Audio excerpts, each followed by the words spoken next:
Bonjour, bienvenue sur commentphotographier.com. Alors aujourd'hui, une petite vidéo sur les cadeaux de Noël. Alors, après avoir fait les cadeaux débiles, maintenant on va faire les cadeaux un peu plus utiles si vous voulez offrir un appareil photo à quelqu'un de proche. Alors, première chose, offrir un appareil photo c'est quelque chose de délicat qu'il ne faut pas envisager à la légère. Donc c'est quand même un choix important, ça peut être aussi un choix onéreux. Les sommes peuvent être importantes, donc déjà n'hésitez pas à vous mettre à plusieurs. Plus on est de fous, plus on rit, mais de vous mettre à plusieurs pour mutualiser l'investissement, l'achat. Comme ça coûtera moins cher à chacun et puis vous pourrez éventuellement avoir un cadeau plus intéressant, plus conséquent en étant à plusieurs. Première chose, donc si la personne à qui vous voulez faire plaisir en termes d'appareil photo n'est pas un passionné de photo, vous pouvez, mais qui affectionne particulièrement les souvenirs, vous pouvez lui offrir un appareil photo compact. L'appareil photo compact, c'est l'appareil photo cadeau de la personne qui aime des souvenirs sans pour autant être passionné de la photo. L'appareil photo compact est simple d'utilisation, il est petit, il ne prend pas de place, il s'emmène partout. C'est l'appareil photo de voyage par excellence. C'est l'appareil photo qu'on aura tout le temps sur soi. Donc c'est l'appareil photo aussi qui est d'un investissement raisonnable, qui ne va pas coûter très cher. Et surtout d'un emploi on ne peut plus simple. En mode automatique, l'appareil photo compact, il est fait pour que n'importe qui puisse arriver à faire des photos correctes.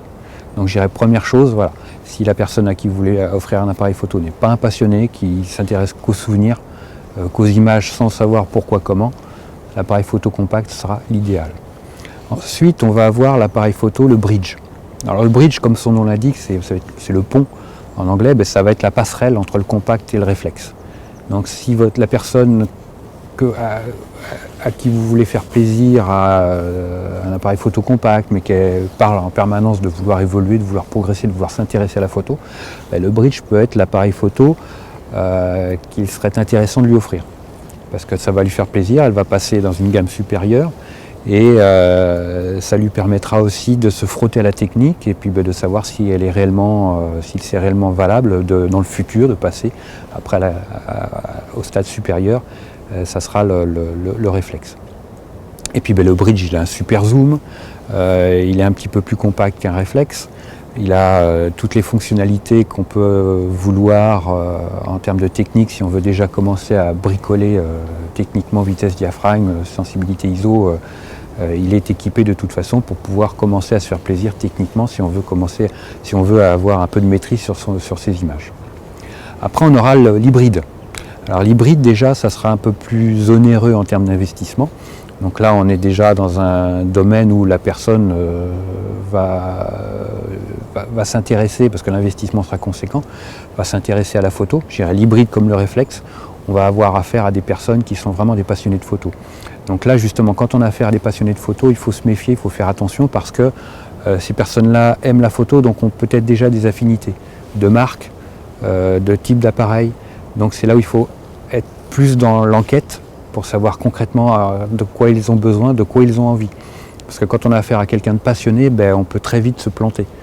Parce qu'on se trompe de marque, on se trompe de moitié, on se trompe de type d'appareil photo. Donc c'est là où après, dès qu'on a affaire à quelqu'un de très passionné, c'est délicat d'offrir un appareil photo. Donc vraiment, faites attention, fouillez votre étude, essayez d'approcher les proches, les personnes au plus près.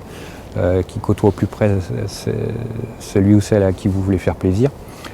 Sinon après des chèques cadeaux seront l'idéal, parce que dans ces cas-là, dans le doute, on s'abstient et puis on offre un chèque, des chèques cadeaux, comme ça il pourra aller réellement acheter ce qui lui fera plaisir, ce qui sera adapté à ses besoins, parce que lui il aura décidé de vouloir.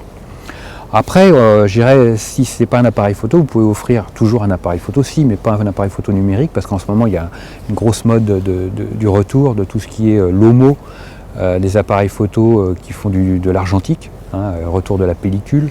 Vous avez aussi des appareils photo Polaroid qui vous font des instantanés, des choses qui font très plaisir, très vintage.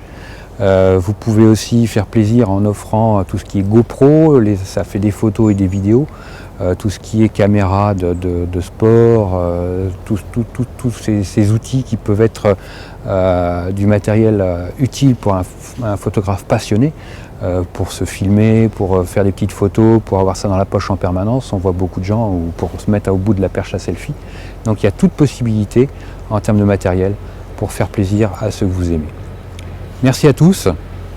Si vous avez une question, n'hésitez pas. c'est la page de contact du site commentphotographier.com. Et puis bien un petit like, moi ça me fera très plaisir. Ciao!